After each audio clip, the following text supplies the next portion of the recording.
You do not over-explain because you are anxious. That is what most people think. And once you hear it, you will never unsee it.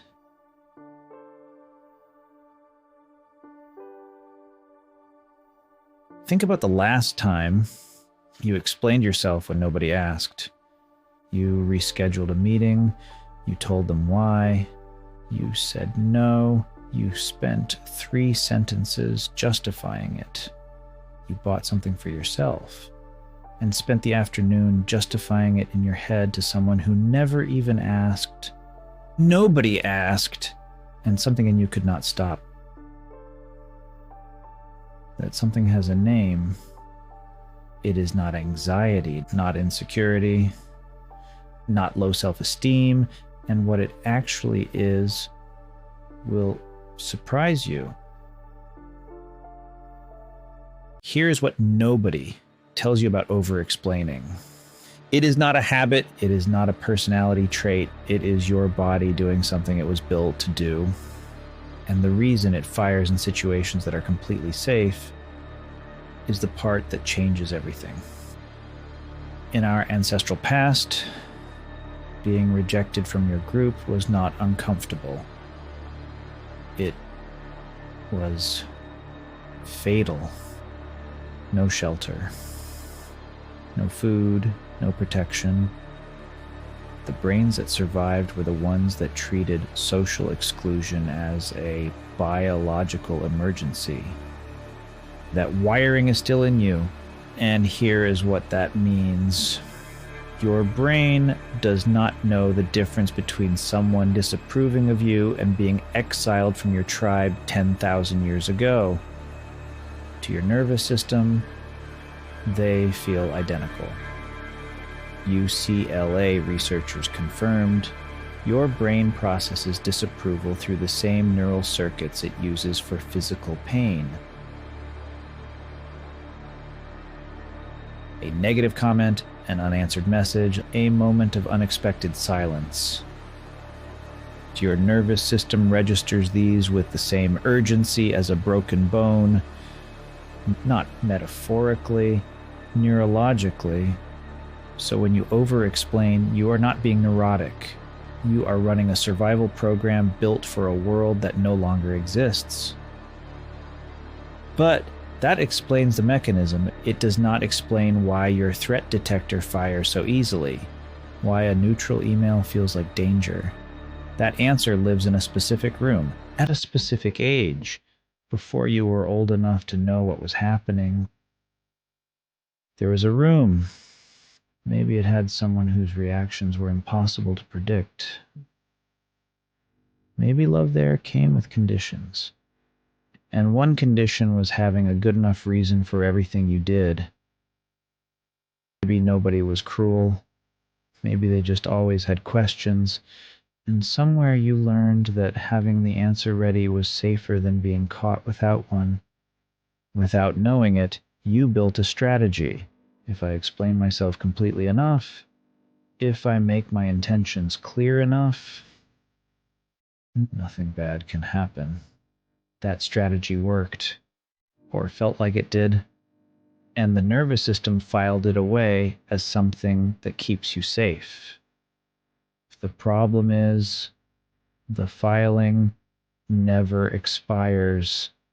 So now you are at your desk, replaying a message you sent, justifying a decision nobody questioned, running the same explanation that once kept you safe in that room, still performing clarity for an audience that no longer requires it. Here is the part most people never find out. What you are doing every time you over-explain is the opposite of what you think you are doing. And the gap between the two is the reason it never works. Every time you over-explain, you are trying to earn trust. You are saying, here is my reasoning, here's why I was allowed to do what I did. But research shows something devastating. The more you explain, the less people believe you. Not because your explanation is wrong, because the explanation itself sends an unconscious signal. I am not sure I was allowed to do what I did. Read that again. People respond to that signal before they decide to. They do not choose to trust you less, but they do. The behavior designed to make you more credible is making you less so. Every explanation hands the other person the power to approve you, and by doing that, you imply their verdict is still open. Over-explaining does not close the case. It reopens it. Every time you are apologizing for existing in a language so fluent you do not even know you are speaking it. So here's what all of this comes down to. Not the survival program, not the room, not the credibility paradox. The one sentence underneath all of it. You are not explaining yourself to inform people. You are explaining yourself to a person who is no longer in the room. The person whose approval felt like survival. The person whose disappointment felt like danger. The person who taught your nervous system that existing without justification was not safe. If that person is gone, but your nervous system kept their address.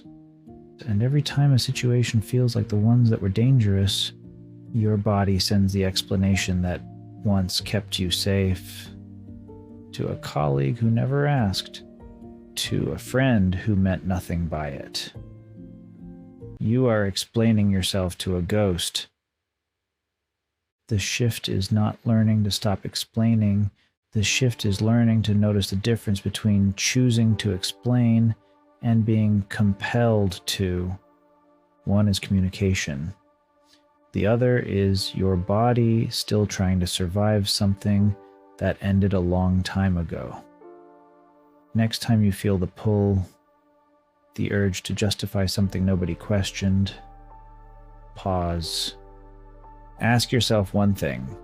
Who am I actually explaining this to? If the honest answer is not the person in front of you, maybe you were never explaining yourself to them at all. Maybe you were explaining yourself to a ghost. And finding that ghost is how it starts to lose its hold. If someone in your life explains every decision, every choice, every action nobody questioned, send this to them right now. They will know immediately why you did. And if this is you, think of the last time you explained something nobody asked for. Drop it in the comments.